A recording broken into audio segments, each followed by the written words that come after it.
가수리 형제 자매 여러분 안녕하십니까? 최근에 우리 멤버십 분들과 함께 새롭게 매주마다 오늘의 논제에 대해서 대화하는 시간이나 개인적인 질문을 하는 시간을 따로 갖기도 합니다. 진작에 그런 시간을 마련했어야 됐는데 이제라도 대화를 해보니까 과외를 해주는 것 같이 서로 많은 도움이 되는 것 같습니다. 그런데 이번에 몇몇 분들이 인생 가운데 좀 불안해하거나 막막해하는 그런 힘든 심경을 토로하시는 분들이 계셨습니다. 연말이 지나고 새해가 되니까 그런 마음이 들 수도 있죠. 그런데 뻔한 얘기 같지만 인생 가운데 그런 과정은 누구나 겪게 됩니다. 또 지금 여러분보다 더 어려운 상황에 있는 사람들도 훨씬 더 많습니다. 그런데 SNS나 미디어들을 통해서 다른 사람들의 모습을 보면 나 혼자만 힘든 것 같고 나만 잘 안 풀리는 것처럼 느낄 수도 있거든요. 그러면 그것에 대한 압박감은 더 심하게 올 수밖에 없죠. 그러면 과연 나의 문제인가? 환경의 문제인가? 그럴 때 자신의 믿음을 다시 한번 돌이켜 봐야 됩니다. 내가 정말 주님을 사랑하고 하늘의 소망을 두고 있는가? 그렇다면 왜 나의 마음은 이렇게 급해지고 초조해질까? 나는 정말 믿음이 있는 사람인가? 이런 마음이 드는 경우가 특히 솔로분들이 더 그러는 것 같습니다. 불신자들도 이런 말을 하죠. 결혼하면 안정되어진다. 그것이 왜 그러냐면 사람이 불안해하는 것 중에 하나가 나는 결혼하지 못하면 어떡하지? 이런 생각이 다른 문제들보다 솔로분들에게 더 큰 것 같아요. 그래서 더 무리하게 되고 낙심을 하기도 합니다. 사랑하는 사람이 옆에서 토닥여주고 괜찮다고 천천히 하라고 내가 옆에 있지 않냐고 이런 위로가 있으면 훨씬 더 마음이 편할 텐데 여러 가지 결실을 맺지 못하고 있으니까 나이가 들수록 불안이 엄습해 오는 것이죠. 다시 예전처럼 크리스천 사랑에 대한 영상을 좀 올려볼까 생각을 하고 있습니다. 그렇게 세상에 대한 걱정과 미련을 끊어내는 것은 쉽지가 않습니다. 정말 저처럼 인생 가운데 탕자 같은 경험을 심하게 겪어보고 깨닫고 돌아오느냐 아니면 정말 하나님의 은혜로 미리 절제하고 인내해서 별다른 고난 없이 마음적으로만 힘들고 비교적 평탄하게 가느냐 여러 가지 모습이 있겠지만 결과적으로 하나님께서 택하신 자들은 합력하여 선을 이루시죠. 이런 고난이 없이는 사람들은 가볍고 참된 믿음을 갖지 못합니다. 또 고난을 겪어보지 못한 사람들은 사랑을 해도 이기적인 사랑밖에 못해요. 자기 중심적인 사랑, 절대 져주지 않는 사랑, 자기 안에 자존심이 득실득실하기 때문이죠. 하나님께서는 고난을 통해서 연단하시죠. 무엇을 연단합니까?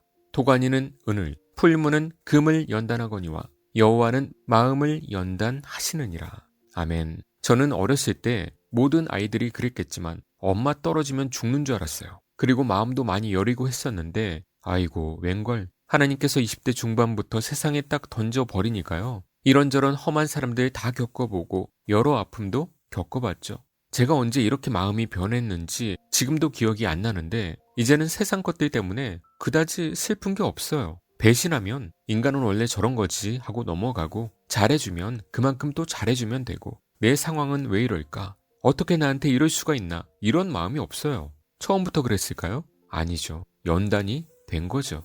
가수리는 책만 본 곳이 아니라 실전을 경험한 곳입니다. 마음도 근육처럼 연단이 되는 것입니다. 그러니까 여러분도 어떤 상황에서든 마음이 힘들 때 하나님께서 나의 마음을 연단하시길 원하시는구나 생각하면서 기도하고 말씀을 의지해야죠. 그리고 회개해야죠. 주님의 말씀에 순종하기 위해서 세상의 무언가를 포기하는 것이 기쁠 정도로 되어야 됩니다. 그것이 진정한 회심자죠. 주님을 이용해서 세상의 것을 얻으려고 하는 자들이 저기 있는 은사주의, 신사도 쪽, 기복신앙, 번영신앙을 지닌 자들이죠.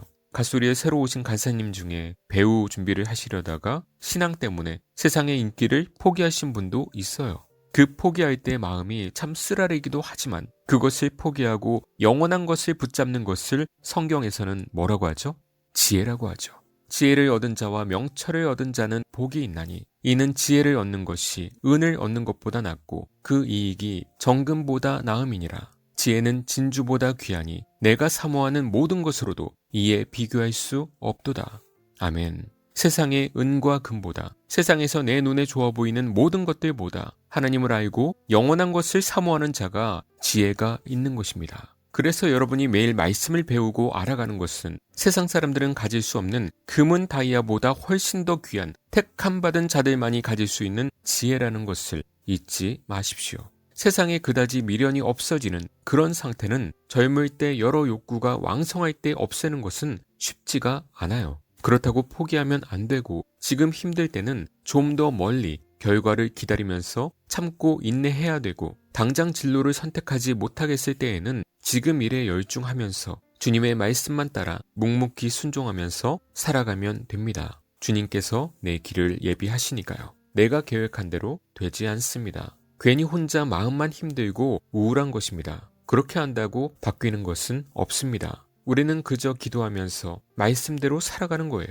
거기에 세상적으로 조금 스트레스를 풀 수 있는 도움을 받는 것도 나쁘지는 않죠. 마음의 즐거움은 양약이라도 심령의 근심은 뼈를 마르게 하느니라. 세상적인 근심은 정말 육체의 건강을 해치기까지 하죠. 그리고 이 구절에서의 의미는 영적으로 그렇게 세상의 걱정 근심만 계속하는 사람들은 생명이 없다는 것입니다. 왜? 주님을 만난 사람들은 마음에 즐거움이 있으니까. 그렇다고 물질이 풍족해서 세상에 근심이 없는 사람들, 그런 얘기하는 게 아니에요. 그런 사람들은 교만한 거죠. 우리의 기쁨의 근원 되시는 하나님을 만나고 나서 자유함을 얻고 평안과 기쁨을 얻었잖아요. 밭에 감추인 보화를 찾은 것처럼 설레는 마음이 있잖아요. 그 기쁨이 세상의 스트레스를 못 이길까요? 정말 저는 회심할 때 나는 왜 이것을 지금 깨달았을까? 너무나 기쁘고 웃음이 나오고 모든 것을 잃어도 슬프지가 않을 것 같더라고요. 말씀으로 주님을 만난 황홀함은 아직도 잊을 수가 없습니다. 세상 욕심이 정말 하루아침에 없어졌다니까요. 제가 세상 욕심이 왕성할 때도 부자라고 하는 사람들이 교만하게 굴면 사람 취급을 안 했는데 주님 만나서 욕심이 거의 없어진 지금 돈 가지고 까부는 사람들 보면 저주만 나옵니다. 그 대가를 받을 거예요. 그래서 회심자는 어떤 어려운 상황에서도 자살하지 않는다라고 저는 생각을 하는 것입니다. 우리 간사님 중에 아이 때문에 힘들어했던 은혜 자매님이 상담을 하셔서 제가 이 말씀을 드렸죠. 나는 아직 결혼도 못하고 있는데 날 보고 위로를 삼으라고 말해줬더니 위로가 된다고 하시더군요. 아직 저보다 젊으신 분들 많잖아요. 인생의 계획이 조금 늦어진다고 해서 너무 슬퍼하지 마시고 또 이뤄지지 않는다고 해도 주님만으로 기뻐하는 믿음 달라고 담대하게 살아가야죠. 우리는 천국 기업을 얻은 주님의 자녀이니까 말이죠. 세상에 썩어 없어질 그 무엇과도 바꿀 수 있겠습니까? 아멘이시죠? 나의 계획대로 딱딱 맞춰서 되지 않는다고 해서 낙심에만 머물러 있지 마시고 나의 중심은 오직 말씀과 순종으로 살아간다는 마음으로 올 한 해도 작년보다 더 영적으로 성장해 가시는 저와 여러분 되시길 주님의 이름으로 축원합니다.